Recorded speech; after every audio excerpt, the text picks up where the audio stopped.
नमस्कार, doctor speak में आप सभी का स्वागत है। मैं हूं संतोष चौधरी। कोविड संक्रमण के मामले भले ही कम हो गए हों, लोग धीरे धीरे सुरक्षित महसूस कर रहे हो, पर कोरोना वायरस का जो संकट है वह अभी टला नहीं है। वायरस नए नए रूप में अभी भी देश ही नहीं पूरी दुनिया की चिंताएं बढ़ा रहा है। दूसरे देशों में ओमिक्रॉन का बढ़ता प्रसार विशेषज्ञों को परेशान कर रहा है। हालांकि अपने देश में ओमिक्रॉन के ज्यादा मामले नहीं है, फिर भी हम सबको सावधान रहने की जरूरत है, क्योंकि संकट अभी टला नहीं है। थोड़ी सी भी लापरवाही सबके लिए घातक हो सकती है। तो कैसे रह सकते हैं सुरक्षित, कैसे कर सकते हैं अपना बचाव, इस पर हमारे डॉक्टर विशेषज्ञ सीधे आप उनसे आप सवाल पूछ सकते हैं। और सवाल पूछने के लिए आप एक फ़ोन नंबर नोट कर लीजिए। वो हमारा फ़ोन नंबर है 011233873031। इस पर आप फ़ोन कर सकते हैं। इसके साथ साथ आप फेसबुक के माध्यम पर, डीडी न्यूज़ के फेसबुक के पेज पर जाकर आप सीधे डॉक्टर से सवाल पूछ सकते हैं और अपनी जो शंकाएं हैं, जो समस्याएं हैं, उनका समाधान ले सकते हैं। लेकिन सबसे पहले हम कुछ आंकड़ों पर नज़र डाल लेते हैं और बात करते हैं कि देश में कोविड-19 महामारी की मौजूदा स्थिति की। पिछले 24 घंटों में 8,464 मरीज कोरोना महामारी को मात देकर स्वस्थ हो गए हैं। इसके साथ ही स्वस्थ होने वाले मरीजों की जो संख्या है वो बढ़कर 3,41,22,795 हो गई है। देश में कोविड महामारी से स्वस्थ होने की जो दर है वो 98.36% हो गई है। अगर हम मार्च 2020 की बात करें तो मार्च 2020 के बाद से सबसे अधिक है। अभी देश में सक्रिय मामलों की जो कुल संख्या है वो 92,281 है। अगर कोविड-19 नमूनों की बात करें तो नमूनों की जांच की बात करें तो कोविड-19 नमूनों की जांच की बात करें तो पिछले 24 घंटों में 11,79,459 नमूनों की जांच की गई है। भारत में अब तक 65,58,00,000 नमूनों की जांच अब तक की जा चुकी है।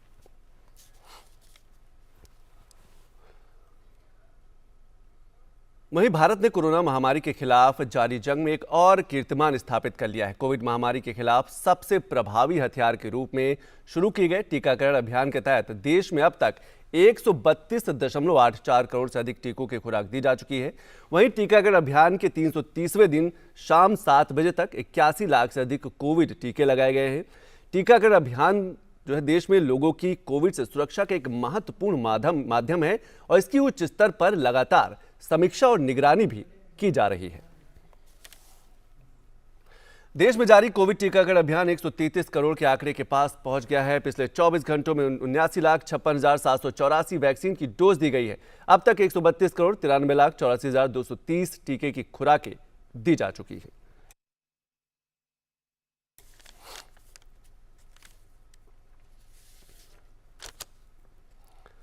और वहीं अगर हम दुनिया की बात करें, ग्लोबलाइजेशन की बात करें, तो दुनिया भर में कोरोना महामारी से अब तक 26 करोड़ 99 लाख से अधिक लोग संक्रमित हो चुके हैं। इस संक्रमण से अब तक 53,17,000 से ज्यादा लोगों की मौत हो चुकी है। हालांकि इलाज के बाद विश्व में 24 करोड़ 27 लाख से अधिक लोग स्वस्थ भी हो गए हैं। कोरोना से सबसे अधिक प्रभावित देशों में अमेरिका सबसे आगे है। अमेरिका में कोरोना संक्रमण के कुल मामलों की संख्या जो है 5 करोड़ 7 लाख से अधिक है। अमेरिका में कोरोना के कारण मरने वालों का जो आंकड़ा है वो 8,17,000 से अधिक है। और फ्रांस में कोरोना संक्रमण के बढ़ते मामलों के बीच देश भर में फार्मा कंपनियों को कोविड-19 परीक्षण किटों की कमी का सामना करना पड़ रहा है। आधिकारिक आंकड़ों के अनुसार 29 नवंबर से 5 दिसंबर तक लगभग 5.3 मिलियन पीसीआर और एंटीजेनिक परीक्षण किए गए थे, जो कि पिछले सप्ताह की तुलना में 31% से ज्यादा थे। देश में कोरोना के मामलों की संख्या 82,14,000 से अधिक है। वहीं 1,20,000 से लोग कोरोना से अपनी अब तक जान गंवा चुके हैं।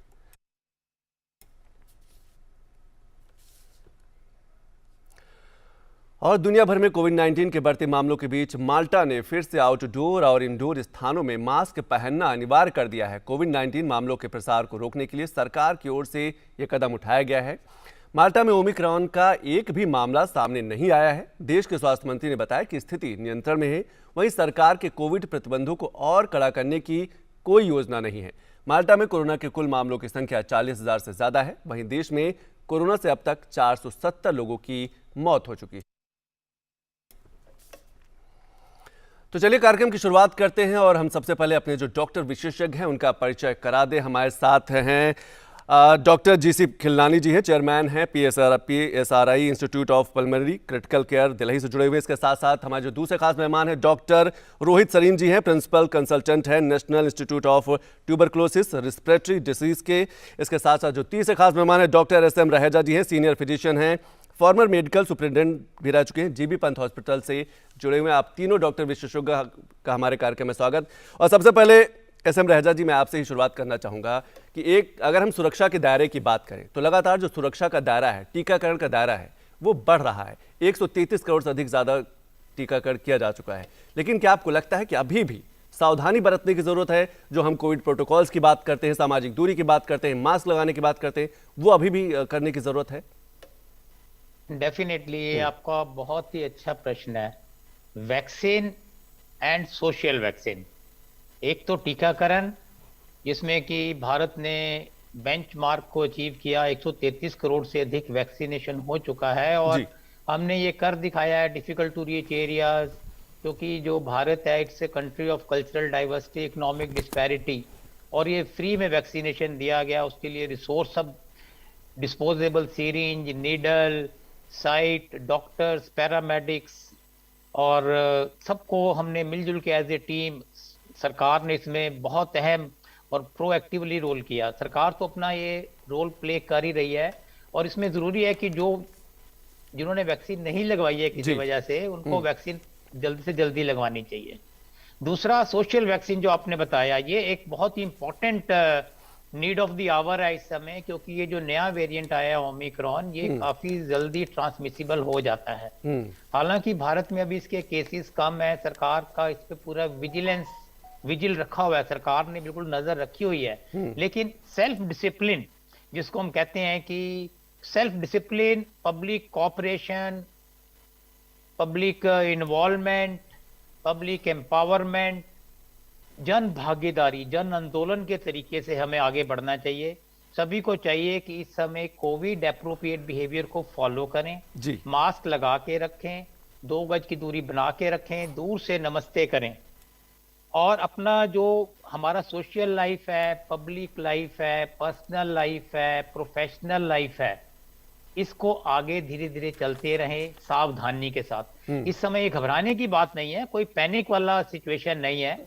तो मेन चीज है सावधानी जरूरी है इस समय। बिल्कुल। तो सबको एज ए टीम आगे बढ़ना चाहिए और हमने अभी तक कर दिखाया और हम आगे भी कर सकते हैं। बिल्कुल, हमने कर दिखाया और हम आगे भी कर सकते हैं, लेकिन सबकी भागीदारी सुनिश्चित करने की बेहद जरूरत है। डॉक्टर रोहित सरीन जी, जैसे कि रहेजा सर कह रहे हैं कि भागीदारी सुनिश्चित करने की जरूरत है, सबको सावधान रहने की जरूरत है। अगर हम सुरक्षा की ही बात कर रहे हैं तो क्या उन राज्यों को ज्यादा ध्यान देने की जरूरत है जहां पर अभी भी पॉजिटिविटी रेट ज्यादा है? चाहे हम केरल की बात करें, महाराष्ट्र की बात करें, तो क्या आपको लगता है कि वहां ज्यादा ध्यान देने की जरूरत है ताकि प्रसार को रोका जा सके?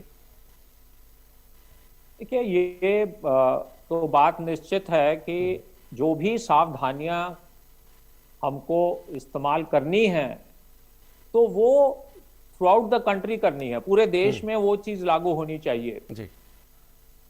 परंतु इसके साथ साथ ये भी जरूरी है कि जो हमारे प्रायोरिटी डिस्ट्रिक्ट्स हैं, जहां पे ये महामारी का जो प्रकोप है अभी भी उच्च स्तर पे है, तो वहां पे ये ऑब्वियस है कि भाई इस चीज पे ज्यादा निगरानी रखने की आवश्यकता है। और देखिए, ये हम शुरुआत से ही कहते आ रहे हैं कि जो ये वायरस है ये म्यूटेट तो करेगा ही, और अभी भी जैसे ओमिक्रॉन आया और सब चौकन्ने हो गए, परंतु आगे आगे जाके ये और भी म्यूटेशंस इसकी आएंगी जी। तो इस करके ये बहुत आवश्यक है कि जो हमारा एक बेसिक हम बताते हैं कि जो जैसे इन्होंने कहा कि एक सोशल जो भी वैक्सीन है, जैसे कि भाई मुंह पे मास्क रखाना और अपनी दूरी बरतना और भीड़ भाड़ के इलाके में नहीं जाना, ज्यादा आवश्यक ना होने पर मार्केट प्लेस में नहीं जाना, क्राउडेड एरियाज अवॉइड करना, तो ये सारी चीज तो अब एक हमारे साधारण व्यवहार में ही आ जानी चाहिए। और जब तक इस वायरस की कोई इलाज नहीं आता तब तक ये सब सावधानियां आवश्यक हैं। वैक्सीन आवश्यक है, और वैक्सीन जिन्होंने नहीं लगाया, अब आप देख रहे हैं कि सब मात्राओं में यही चीज सूचित की जा रही है कि भाई अपना दूसरा डोज अवश्य लगाएं जिसने दूसरा डोज नहीं लगाया। ये भी अब सोच विचार हो रहा है कि भाई बूस्टर डोज की भी आवश्यकता है, क्योंकि जैसे जी बिल्कुल म्यूटेशन आ रही है वैसे 2 डोज कई बार काफी नहीं भी हो सकते। तो ऐसे बहुत सी चीजें नई नई बन के आ रही हैं और आएंगी, आती जाएंगी, परंतु जो ये हमारा बेसिक व्यवहार है वो हमको, अगर हम उसको कंट्रोल में ले आते हैं तो काफी हद तक हम इसके मारामारी से बचाव रख सकते हैं।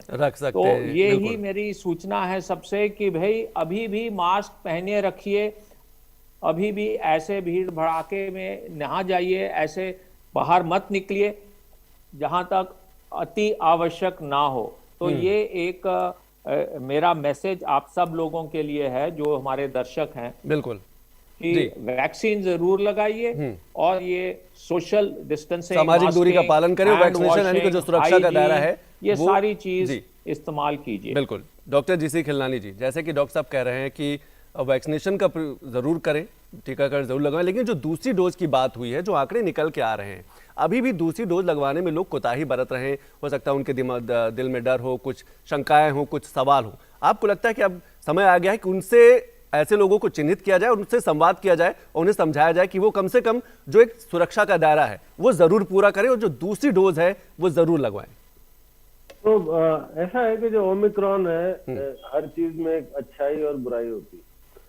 तो मेरी ऑब्जर्वेशन है कि ओमिक्रॉन आने के बाद जो लोगों में, जो दिल्ली में स्पेशली देख रहा हूँ कि लोगों ने मास्क लगाना फिर से शुरू कर दिया।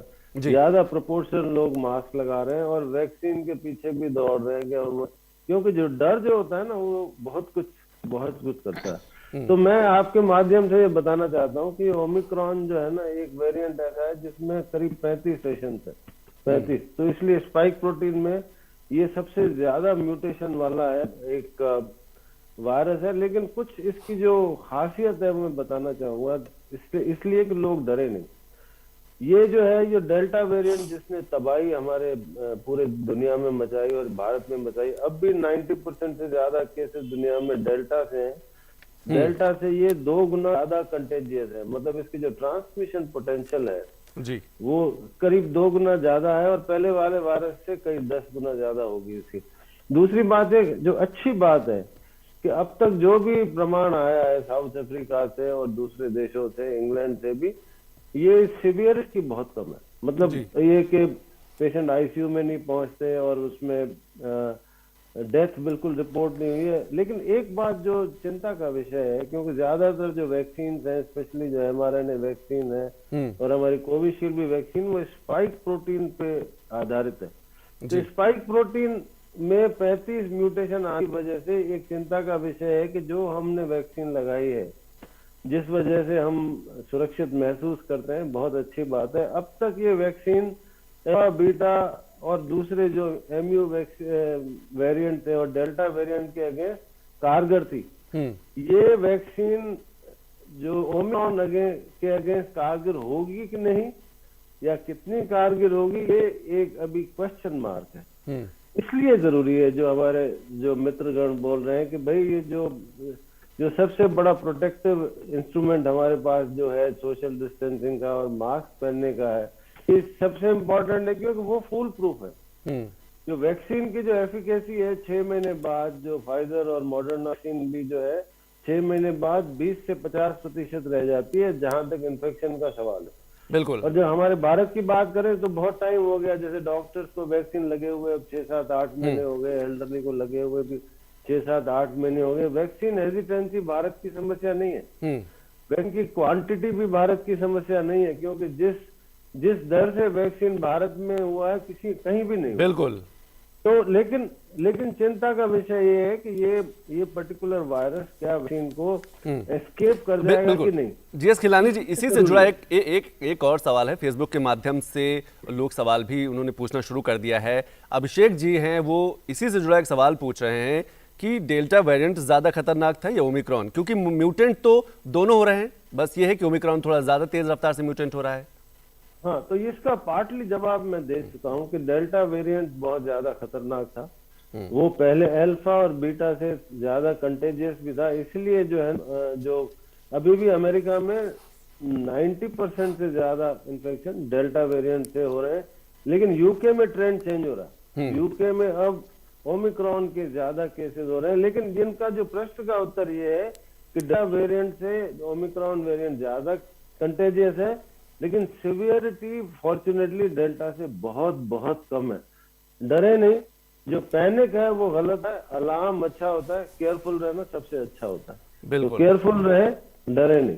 बिल्कुल डरे नहीं, सावधान रहें और सबसे ज़रूरी है कि जो कोविड प्रोटोकॉल्स उसका पालन करते रहें। डॉक्टर एस एम रहेजा जी, कल दिल्ली में ओमिक्रॉन का एक नया मामला आया। जिसको ओमिक्रॉन हुआ उसने दोनों डोज लगवा रखी थी। अब लोगों का सवाल भी, और ये सवाल यहाँ से भी है कि क्या दोनों डोज के बाद वो कितना सुरक्षित है और क्या वायरस का असर कम होगा अगर उसने दोनों डोज लगवा रखी है? इसमें जो इम्पोर्टेंट बात समझनी है कि वैक्सीन के बाद यदि आपको इन्फेक्शन होता है तो सीवियर इन्फेक्शन होने के चांसेस बहुत कम है, लाइक क्रिटिकल होना या सीरियस होना या डेथ का होना। तो ये एक हमारे लिए एक प्रोटेक्टिव गियर है, तो वैक्सीन हमें अवश्य लगवाना चाहिए। हाँ, इस पे भी हमारे साइंटिस्ट और all over the world doctors और साइंटिस्ट कार्य कर रहे हैं कि 2 डोज के बाद क्या ये उसको इवेड कर सकता है। तो इसमें अभी हमें समय लग सकता है एग्जैक्ट स्टडीज के थ्रू आने में कि कौन सी वैक्सीन ज्यादा कारगर है। और जैसा कि हम डिस्कस कर रहे हैं कि एक और नया डोज, थर्ड डोज देने की बात जो अभी हम अप्रूव नहीं हुई है, वो भी टेक्निकल कमेटी इसको डिसाइड करेगी। देखिए, ये एक बहुत टेक्निकल क्वेश्चंस होते हैं जिसके लिए हमें क्लिनिकल ट्रायल और फील्ड ट्रायल्स की आवश्यकता है।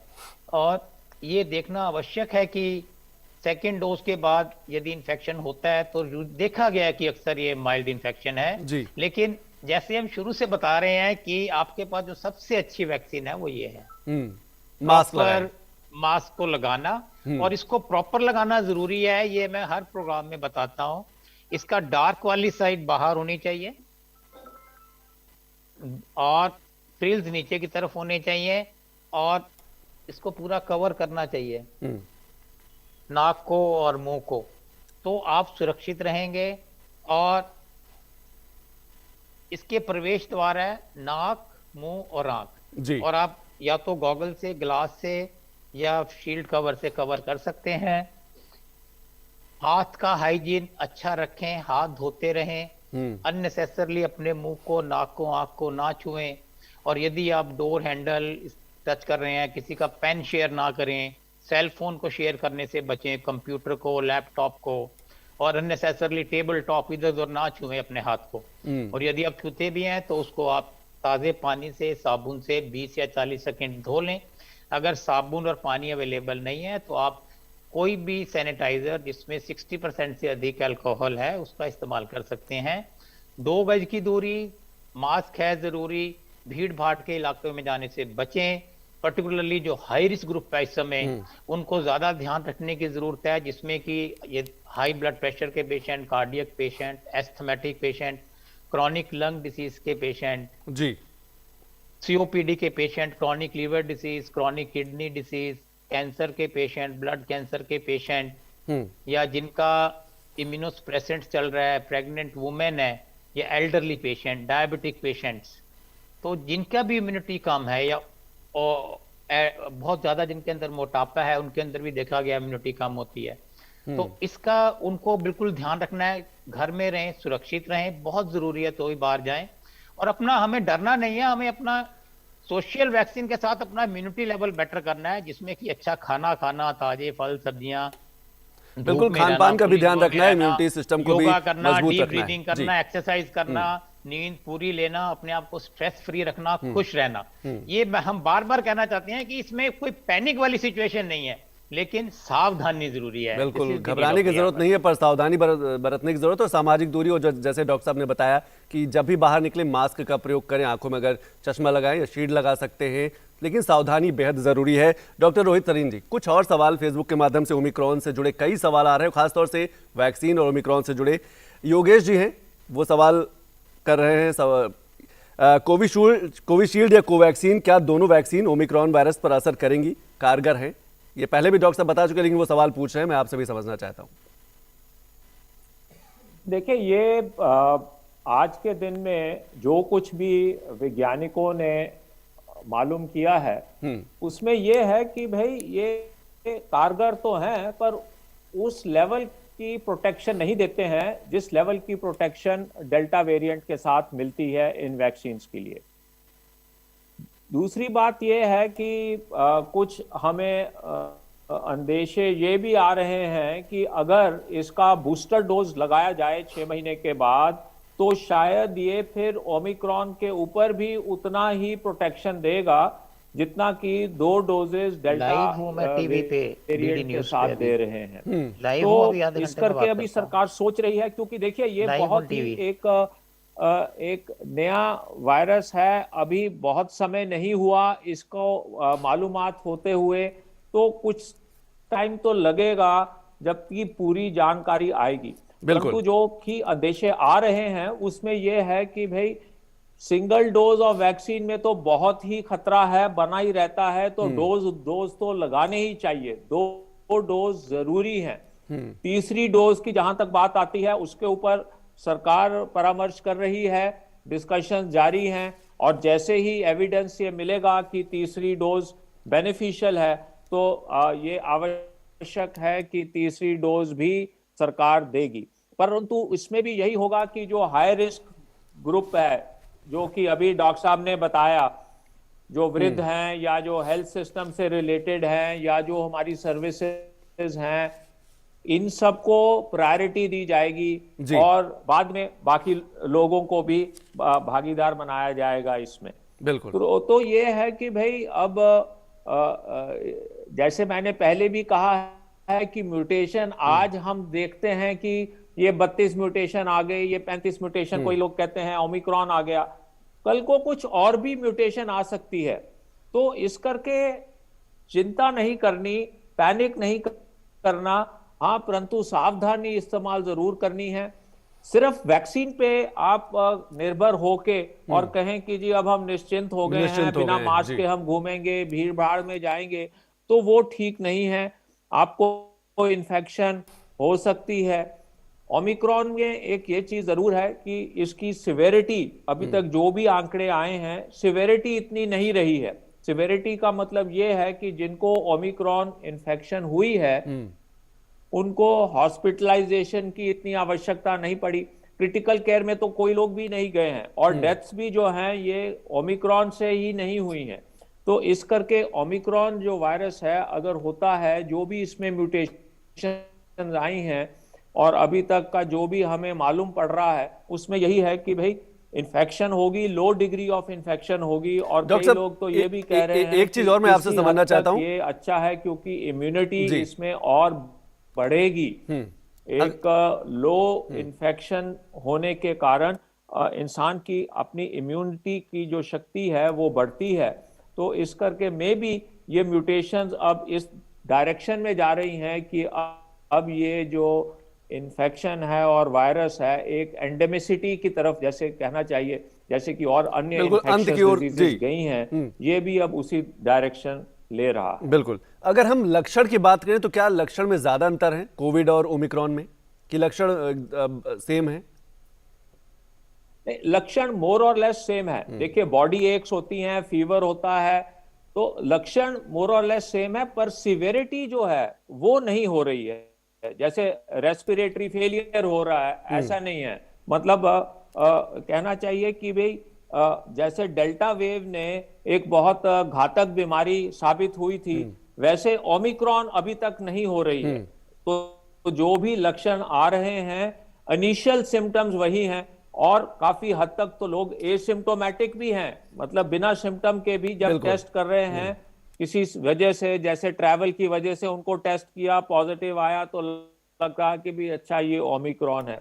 भारत में तो अभी इतनी समस्या नहीं है, परंतु बाहर के देशों में कहीं कहीं, जैसे यूके में अब ये आंकड़े बढ़ रहे हैं, डॉक्टर खिलानी ने भी बताया, अखबारों में भी हम रोज पढ़ते हैं, वैसे भी जर्नल्स में भी ये चीज आ रही है कि विदेशों में इसके आंकड़े ज्यादा हैं, परंतु अभी भी जो मेन वायरस की मात्रा है वो डेल्टा वेरिएंट ही है, आज के दिन में ओमिक्रॉन नहीं है, परंतु बिल्कुल। कब ये हावी होके ज्यादा मात्रा में फैल जाए ये कहना बहुत मुश्किल है। बिल्कुल, कुल मिलाकर सावधानी बरतने की जरूरत है। डॉक्टर जीसी खलनानी जी, जब हम ओमिक्रॉन की बात कर रहे हैं तो ओमिक्रॉन को लेकर केंद्र सरकार और राज्य सरकारें सभी अलर्ट मोड पर हैं। क्या आपको लगता है कि इस समय आरटीपीसीआर ज्यादा बढ़ाने की जरूरत है, और क्या उन लोगों को भी आरटीपीसीआर की जरूरत है जिन्होंने दोनों डोज लगवा चुके हैं वो? हाँ, जो आरटीपीसीआर है वो एक शील्ड है हमारे लिए। जब तक दुश्मन को पहचानेंगे नहीं तो चल कैसे करेंगे, इसको आप ऐसे समझे। इसलिए आरटीपीसीआर बढ़ाने की जरूरत है या नहीं है, क्योंकि हम भारत बहुत सक्षम है, भारत की जो टेस्टिंग कैपेबिलिटी है वो बहुत ज्यादा है। लेकिन ये जो ओमिक्रॉन की जो सीक्वेंसिंग होती है वो सीक्वेंसिंग बड़ा लंबा प्रोसेस होता है, कम से कम 3 से 5 दिन लगते हैं। लेकिन कुछ आरटीपीसीआर ऐसे भी होते हैं जो इंडिकेशन देते हैं एस जीन की एब्सेंस। ये थोड़ा टेक्निकल पॉइंट है, पर कुछ पर्टिकुलर आरटीपीसीआर ऐसे होते हैं जो इंडिकेशन देते हैं कि ये इसमें ओमिक्रॉन होने की पॉसिबिलिटी है। मेरे ख्याल उस तरह के आरटीपीसीआर को बढ़ावा देना चाहिए जिससे कि हम पता कर सके, एक्सपेक्ट कर सके कि ओमिक्रॉन आ गया है। अगर हम टेस्ट नहीं करेंगे, एक बार ये ओमिक्रॉन अगर कम्युनिटी ट्रांसमिशन में चला गया तो आप मान के चलो कि हम इसको नहीं रोक पाएंगे, क्योंकि इसकी कंटेजियस बहुत बहुत ज्यादा है।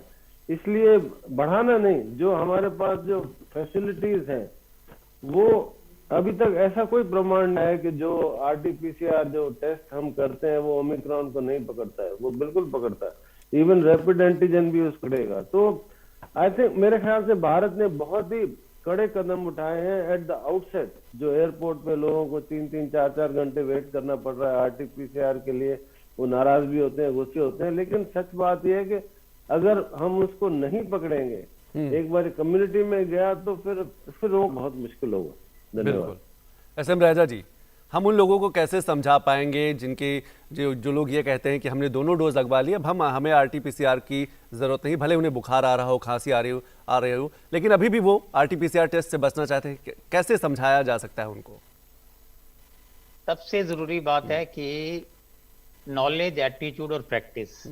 उनको ये बताना आवश्यक है कि आरटीपीसीआर से हम डिटेक्ट कर सकते हैं आप कोविड पॉजिटिव हैं कि नहीं। और जैसे डॉक्टर खलनानी ने बताया कि एस प्रोटीन है, यदि उसमें नहीं है तो हम मोटा मोटा ये पता कर सकते हैं कि ओमिक्रॉन हो सकता है।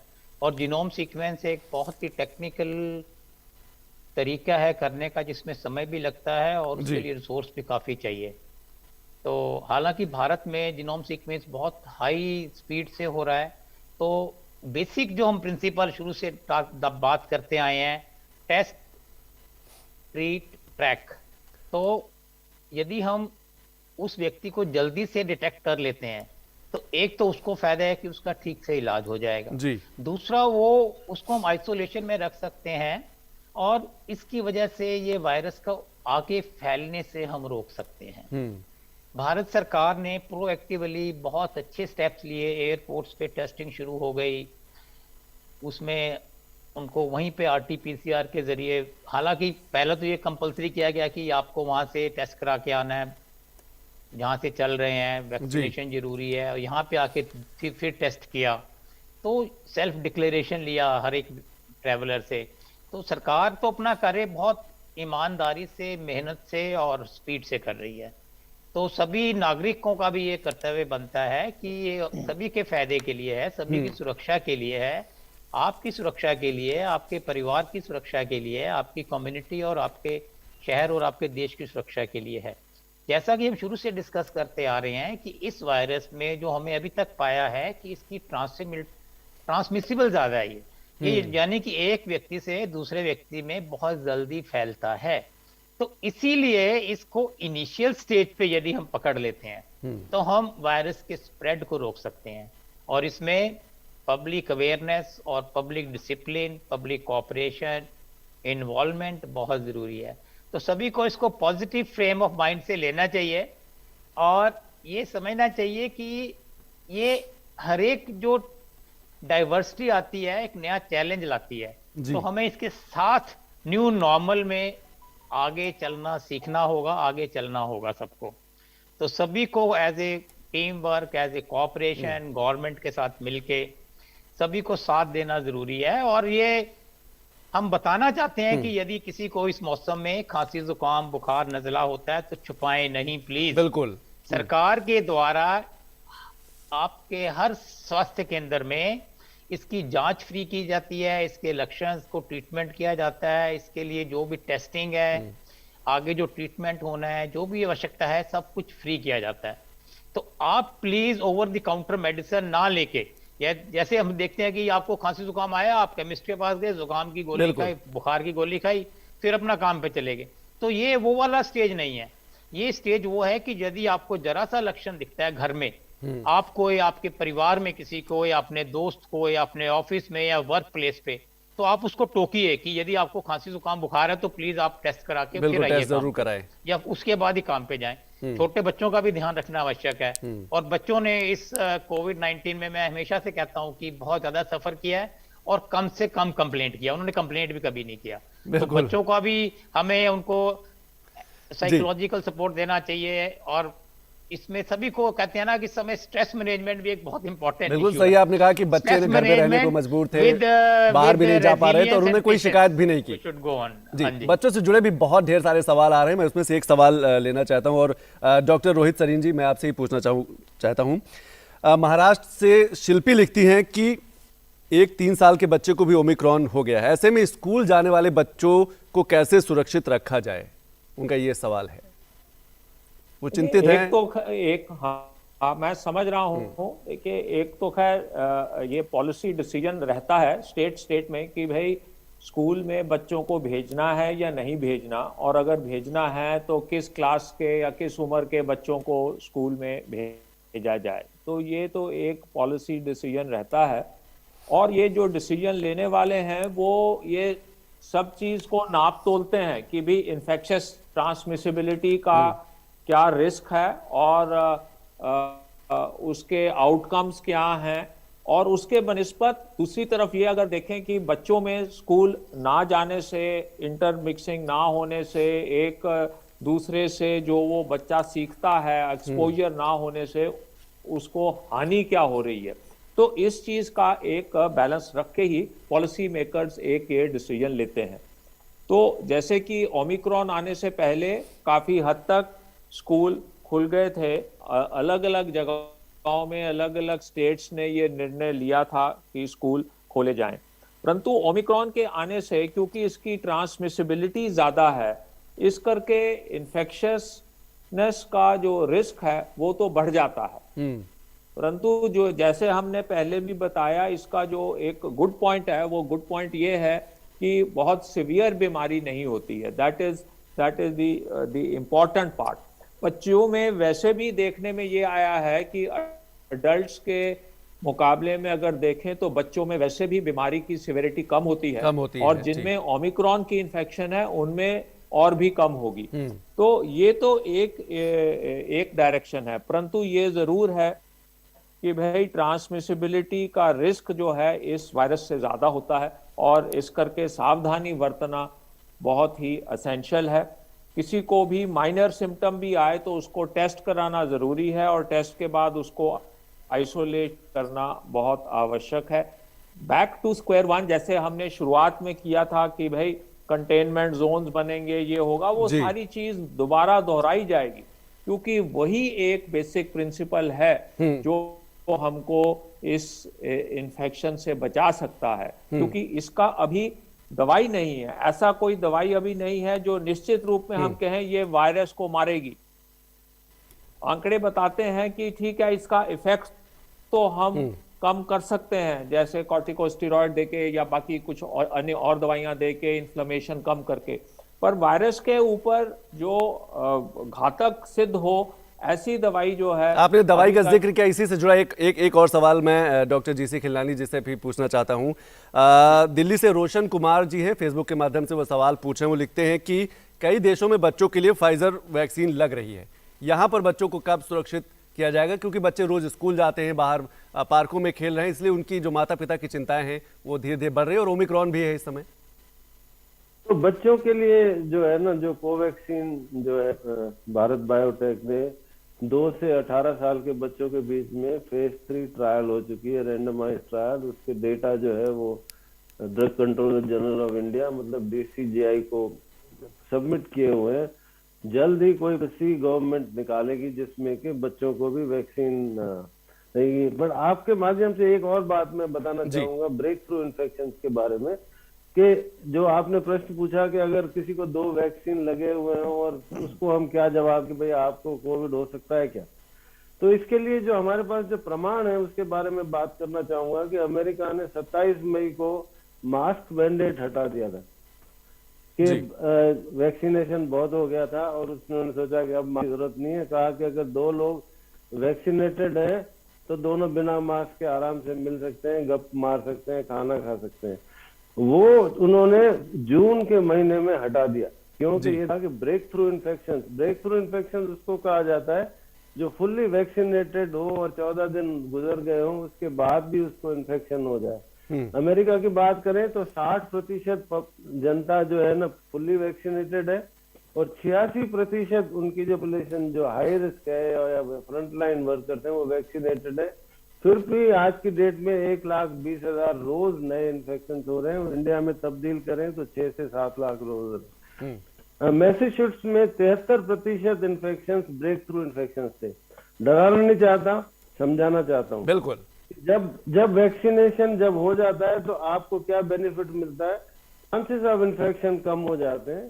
करीब शुरू में हम कहते थे कि 80%, 6 महीने बाद घट के 20 से 50% हो जाते हैं। लेकिन सिवियरिटी ऑफ इन्फेक्शन वो एक बड़ा एक बेनिफिट होता है वैक्सीन का। तो इसलिए जिनको वैक्सीन होने के बाद इन्फेक्शन हो जाए और वो आप हमसे सवाल पूछते हैं कि भाई क्या फायदा हुआ हमें वैक्सीन से, लेकिन फायदा ये हुआ कि आपके इन्फेक्शन के चांसेस कम थे लेकिन सिवियरिटी से बचाव ऑलमोस्ट 100% है जी। तो ये बेटर है। एक फोन कॉलर हमारे साथ जुड़ी हुई है बुलंदशहर से मोनिका जी। आप सवाल पूछ सकते हैं हमारे जो डॉक्टर विशेषज्ञ हैं। हाँ सर, मैं सरीन सर से बातें करूंगी, पूछना चाहती हूँ। सर ऐसा था कि मेरे लड़के को 2017 में MDR हुआ था, तो सरीन सर ने इलाज करा था उनका जी, और वो बिल्कुल सही है वैसे लड़का। उसने कोरोना का टीका लगवाया था तो बहुत तेज 3-4 बुखार हुआ था तो उसे ब्लड आ गया था थूक के साथ। फिर हमने फिर कराया था चेकिंग तो कुछ नहीं निकला सर। तो सर हम क्या करें जो बिल्कुल मतलब हम बच्चा बिल्कुल सही हो जाए बिल्कुल। डॉक्टर रोहित सरीन जी। और देखिए ऐसा है कि अगर आपने अभी बहुत सारी दवाइयां दी गई थी, कम से कम 4500 mg की। लड़का तो सही है सब कुछ, 2 साल हो गए सही हुए को। सर को मैं धन्यवाद भी देना चाहती हूँ इस बात के लिए। जी बिल्कुल। देखिए ऐसा है कि अगर आपके बेटे ने पहली डोज ली है कोविड की तो ये कोविड वैक्सीन की दूसरी डोज भी जब उसका समय आएगा तो लगा लेनी चाहिए। पहली बात तो ये है कि ये नहीं कि भाई वो वैक्सीन की वजह से उसको खून आया है, तो ये मत सोचिएगा। जो आपको टीबी की बीमारी थी आपके बेटे को, वो एक खतरनाक टाइप की टीबी थी जिसकी वजह से फेफड़े में कुछ दाग बच गए होंगे और बीमारी तो चले जाती है पर कई बार अपने दाग छोड़ जाती है और जहां से फेफड़ा कमजोर हो जाता है और कई बार वहां से ब्लड की लीकिंग हो जाती है। तो उसमें घबराने की जरूरत नहीं है। वो दवाइयों से 3-4 दिन में ये जो जिसको हम हेमोप्टाइसिस कहते हैं, खांसी में खून आना, वो चले जाता है। तो उसमें ये जरूरी नहीं कि भाई ये एक तो वैक्सीन से हुआ है, ना ही ये जरूरी है कि ये बुखार से हुआ है, परंतु ये रिलेटेड टू प्रीवियस डिजीज हुआ है। अगर ज्यादा खून आता है तो आपने करीबी चिकित्सक से जाके सलाह लीजिएगा और उसका इलाज हो जाएगा। ठीक है। मैं ये जरूर कहना चाहूंगा कि आप अपनी वैक्सीन की डोज मिस मत करना। ये मत सोचना कि वैक्सीन की वजह से ये खून आया है। इतना जरूर मैं आपको आश्वासन देना चाहता हूं कि वैक्सीन की वजह से ये चीज नहीं हुई। अपना दूसरा डोज वैक्सीन का बच्चे को जरूर लगवाइए। डॉक्टर रोहित जी, इसी से जुड़ा एक और सवाल है, जिसको टीबी हो चुकी है या फिर फेफड़े की समस्या है या फिर सांस की दिक्कत है, क्या आपको लगता है ऐसे लोगों को थोड़ा ज्यादा सावधानी बरतने की जरूरत है, खान पान बेहतर रखने की जरूरत है, अपनी जीवन शैली बेहतर रखने की जरूरत है? देखिए ये बहुत निश्चित रूप में आया है। प्रमाण इसके हैं कि भाई अगर किसी को रेस्पिरेटरी डिजीजेस हैं तो ये तो अति आवश्यक हो जाता है कि उसको वैक्सीन के दोनों डोज लग जाने चाहिए। इनफैक्ट ये हाई रिस्क ग्रुप है और अगर इनको इन्फेक्शन होती है डेल्टा वेरिएंट से भी और बाकी ओमिक्रॉन से भी, तो इनकी जो डिजीज सिविरिटी है ये ज्यादा होगी और chances of mortality, death happening, critical care requirement ये बढ़ जाएंगी। तो इस करके ये अति आवश्यक है कि ये जो भी सावधानियां हम कहते हैं उसको बिल्कुल शीघ्रता से शीघ्रता अपनाएं। भीड़ भाड़ के इलाके में मत जाएं, बाहर जाना हो तो उसको अवॉइड करें, मास्किंग जरूर करें और वैक्सीन की दोनों डोजेज लगवाना अति आवश्यक है ऐसे पेशेंट्स के लिए। बिल्कुल। एसएम रहेजा जी, लोगों के जहन में अभी भी कई शंकाएं हैं, कई तरीके के सवाल हैं कि ये बीमारी है, हम टीका लगवा सकते हैं कि नहीं लगवा सकते। हालांकि टीकाकरण का जो आंकड़ा है 133 करोड़ के पार पहुंच गया है, लेकिन वो जो समस्याएं, वो जो सवाल हैं दूसरे डोज में देखने को मिल रही हैं। आपको लगता है कि इसमें भी चर्चा करने की जरूरत है, लोगों से संवाद करने की जरूरत है? हाँ, डेफिनेटली ये देखा गया है कि सेकंड डोज लगने के 2 हफ्ते के बाद आपके बॉडी के अंदर ऑप्टिमम लेवल ऑफ इम्यूनिटी आ जाता है। फर्स्ट डोज के बाद कुछ आता है, सेकंड डोज के बाद जो हम चाहिए हमें एंटीबॉडी का लेवल वो अचीव हो जाता है। तो आप काफी हद तक प्रोटेक्टेड है। अलग अलग स्टडीज में अलग अलग वैक्सीन का डेटा है, 70 to 90%, 94%। तो यदि आप ये चीज को देखें तो सेकंड डोज लगवाना बहुत बहुत आवश्यक है। और इस समय हमें ये सोचना नहीं चाहिए कि कोई there should be no if and buts. ये तो एक हमारी सोशल रिस्पॉन्सिबिलिटी भी है कि अपने लिए वैक्सीन लगवाएं और अपने परिवार को और अपने देश को सुरक्षित करने के लिए जी। और वैक्सीन लगने के बाद जैसा हम बार बार समझा रहे हैं, यदि आपने दोनों डोज लगवाई हैं तो पहली बात आपको इन्फेक्शन होने का चांस कम है। यदि हो भी जाता है तो सीवियर इन्फेक्शन नहीं होगा, डेथ नहीं होगी। तो आपके लिए विन विन सिचुएशन है ये। तो आप सेकंड डोज अवश्य लगवाएं। और पर्टिकुलरली जो हाई रिस्क ग्रुप है, जैसे हम बार बार बताते हैं कि एल्डरली पेशेंट जिनकी 60 साल से अधिक आयु है, जिनको लंग की प्रॉब्लम्स हैं, क्रॉनिक लिवर डिसीज है, क्रॉनिक किडनी डिसीज है, रेस्पिरेटरी डिसीजेज है, जैसे हम डिस्कस कर रहे हैं, हार्ट की बीमारी है, हाइपरटेंशन है, अस्थमा की बीमारी है, आपको लंग कैंसर है या ब्लड कैंसर है या और किसी प्रकार का कैंसर है जिससे आपका इम्यूनोस्प्रेसेंट दवाइयां चल रही हैं, किडनी ट्रांसप्लांट हुआ है, लिवर ट्रांसप्लांट हुआ है, प्रेग्नेंट वुमेन है, डायबिटिक पेशेंट्स हैं। तो ये ऐसा हाई रिस्क ग्रुप है जिनको वैक्सीनेशन सरकार ने, आप देखेंगे तो सबसे पहले इन्हीं को प्रायोरिटी दिया था। और इनको तो वैक्सीन बिल्कुल लाइफ सेविंग है इनके लिए। और क्योंकि अक्सर देखा गया है, एक तो इनका इम्यूनिटी कम होता है तो इन्फेक्शन का चांस ज्यादा है, दूसरा यदि होता है तो सीवियर इन्फेक्शन का चांस ज्यादा है। तो ऐसे वाले ग्रुप को तो 100% लगवानी चाहिए और सभी को लगवानी चाहिए। जो भी 18 ईयर्स एंड प्लस है सबके लिए वैक्सीन अवेलेबल है और सभी को लगवाना चाहिए। और जैसा हम डिस्कस कर रहे हैं कि 2 से 18 साल का भी डेटा हमारा 3rd लेवल से आगे आ चुका है, फेज 3 ट्रायल में उसका आ चुका है और वो भी जल्दी अप्रूव होने के बाद उपलब्ध हो जाना चाहिए। तो ये हमें देखना है कि वैक्सीन विन विन सिचुएशन है।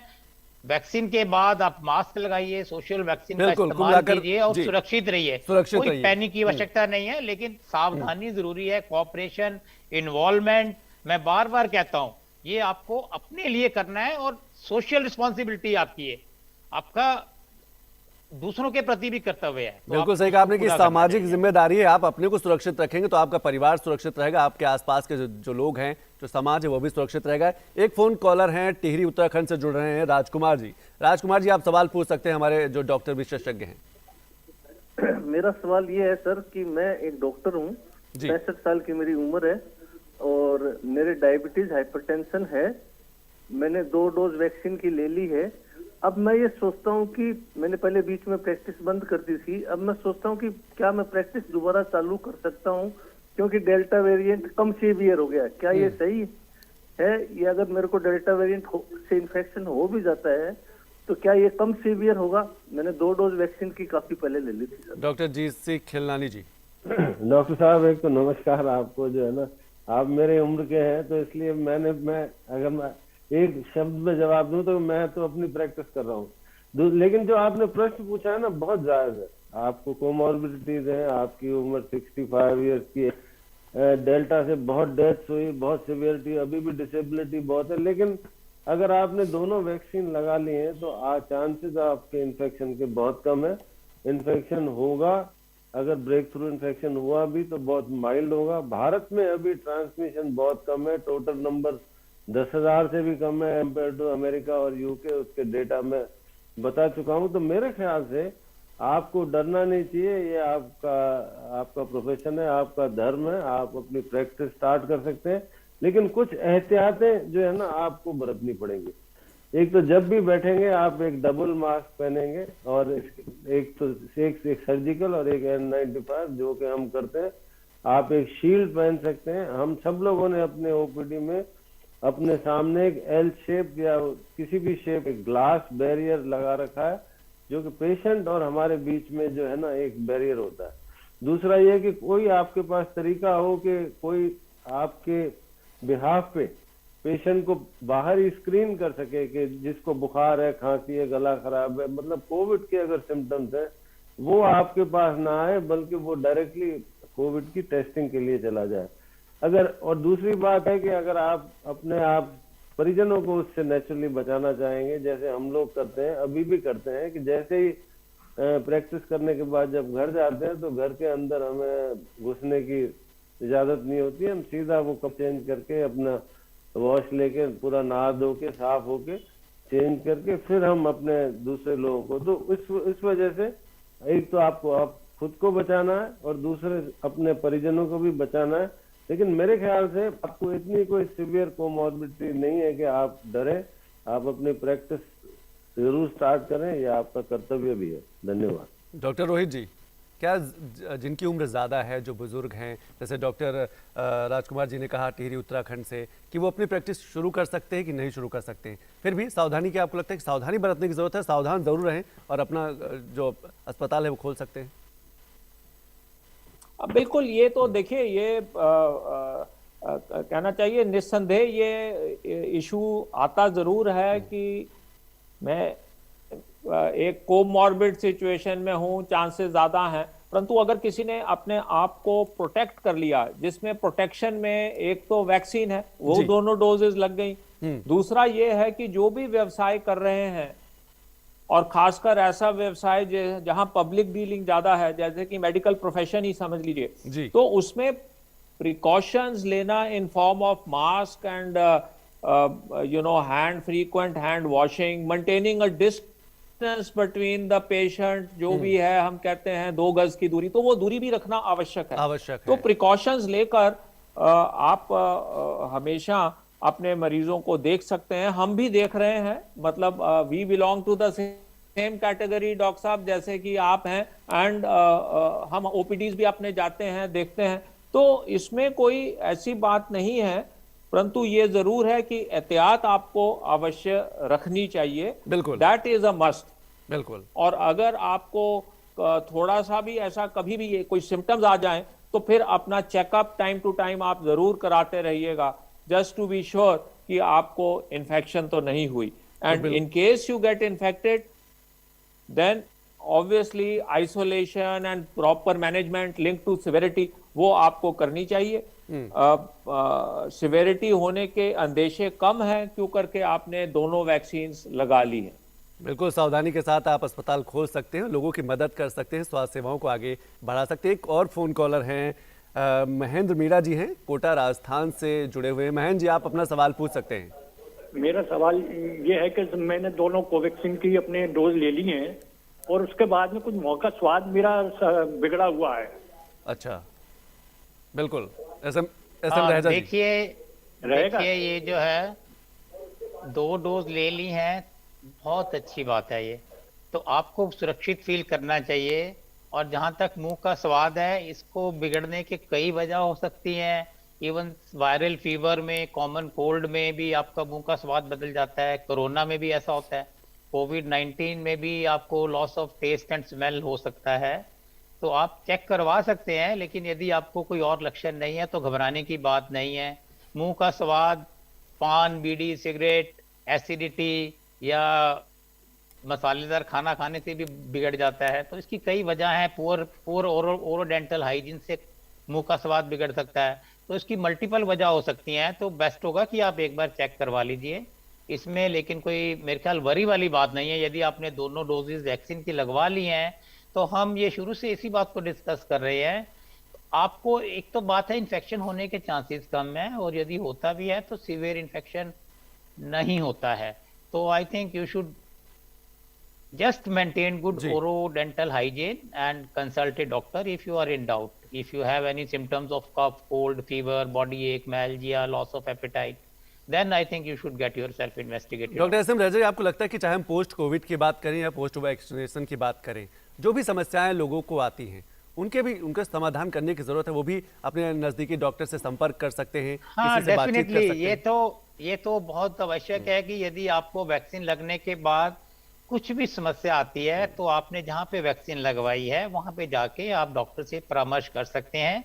और इसके अलावा भी यदि आपने वैक्सीन दिल्ली में लगवाई है और आप अगले दिन बॉम्बे चले गए, तो वहां भी आप जो नियरेस्ट वैक्सीनेशन सेंटर है, क्योंकि इसके कोविन पोर्टल पे सारा डेटा अवेलेबल है, तो आप वहां पे जाके भी कंसल्ट कर सकते हैं। इसके अलावा जो आपने एक बड़ा इंपॉर्टेंट प्रश्न जो है कि भी जिनको कोरोना हो चुका है, तो यदि उसके बाद भी हमने देखा कुछ एक पेशेंट को पोस्ट कोविड सिक्विली होती हैं, जिसमें कि सांस लेने में तकलीफ होना, दिल की धड़कन बढ़ जाना, या हार्ट का फंक्शनिंग कम हो जाना, या क्लाउडिंग ऑफ थिंकिंग पावर जी, तो ये सारी चीजें होती हैं। तो ये कुछ एक पेशेंट्स में देखा जाता है कोरोना होने के बाद भी। तो इसके लिए भी सरकार ने हर बड़े सेंटर्स के अंदर पोस्ट कोविड क्लिनिक बनाए हैं, जिसमें कि हम post COVID prolong COVID, post COVID sequelae वाले जो पेशेंट है वहां जाके फ्री में कंसल्टेशन, ट्रीटमेंट और इलाज करा सकते हैं। और इसमें खुशी की बात और अच्छी बात यह है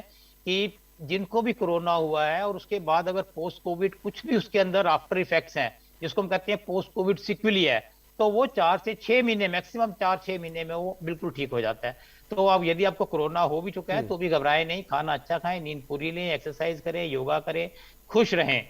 ये ओवर द टाइम ये सारी समस्याएं धीरे धीरे ठीक होती चली जाती हैं। समय की बेहद कमी है। यदि कोई समस्या है तो आप सरकार के किसी भी सेंटर में जाके फ्री कंसल्टेशन, फ्री ट्रीटमेंट करवा सकते हैं। समय की बेहद कमी। 1-2 सवाल बूस्टर डोज से जुड़े आ रहे हैं और 1-2 सवाल स्कूलों से भी जुड़े आ रहे हैं।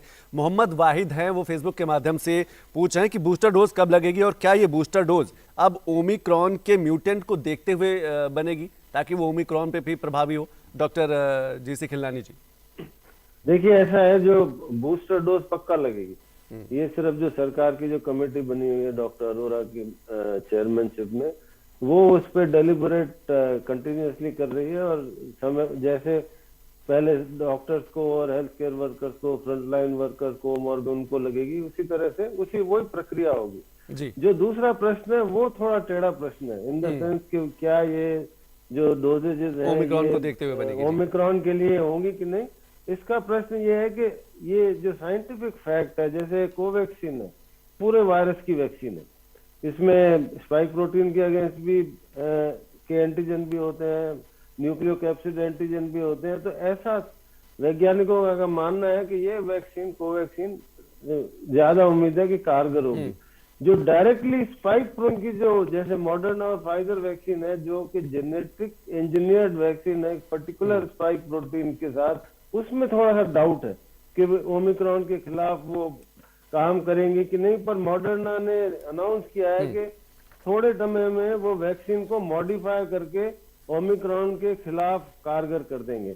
लेकिन ज्यादातर वैज्ञानिकों का मामला है कि जैसे डेल्टा के अगेंस्ट जो नॉर्मल वैक्सीन थी वो 10% कम कारगर थी जी। तो इसके अगेंस्ट भी जो है, जो ओमिक्रॉन के अगेंस्ट भी सारी वैक्सीन कारगर होंगी। कितनी कारगर होंगी, कितने % कारगर होंगी, ये सिर्फ समय और ये समय बताएगा। ये अभी शोध का विषय है। डॉक्टर साहब, समय की बेहद कमी है। आप तीनों मेहमानों ने हमारे कार्यक्रम में शिरकत की, इसके लिए बहुत बहुत शुक्रिया। तो डॉक्टर स्पीक में आज हमने चर्चा की कि कैसे हम जो कोरोना है या फिर ओमिक्रॉन की समस्या है उसको कैसे निपट सकते हैं। लेकिन सबसे बेहद ज़रूरी ये है कि आप जब भी घर से बाहर निकलें सामाजिक दूरी का पालन करें और मास्क ज़रूर लगाएं, क्योंकि ये प्राथमिक बचाव ही नहीं, सबसे बड़ा बचाव है। अगर आपने वैक्सीनेशन नहीं कराया है, टीकाकरण नहीं कराया है, तो सबसे पहले टीकाकरण ज़रूर करवाएं।